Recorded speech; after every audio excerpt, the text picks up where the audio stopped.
ఆ మనసు కనిపించవచ్చు. అపరాధం జరిగాక ఆ వ్యక్తి దానికి పశ్చాత్తాపం చెందాడు. తన ఆలోచనల్లో పరివర్తన వచ్చింది. మరి ఆ వ్యక్తికి దండన ఎందుకు లభించింది? నిజానికి ఒక చర్య జరిగిందంటే దానికి ప్రతిచర్య కూడా అనివార్యం. కర్మానుసారమే ఫలితం ఉంటుంది. ఇంకొకరికి ప్రేమ పంచితే సుఖం ప్రాప్తిస్తుంది. ఇంకొకరిని హత్య చేస్తే మృత్యుదండన లభిస్తుంది.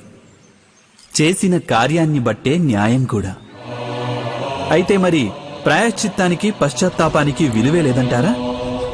ఉంది, అవశ్యం విలువ ఉంది. ప్రాయశ్చిత్తం పశ్చాత్తాపం వలన మనిషికి ఆత్మబలం పెరుగుతుంది. రానున్న దండనను స్వీకరించడానికి మనిషి మనసును ఆయత్తం చేస్తుంది. అయితే ప్రాయశ్చిత్తం లేకుండా దండనను స్వీకరించడంలో ఫలితం ఉంటుందా?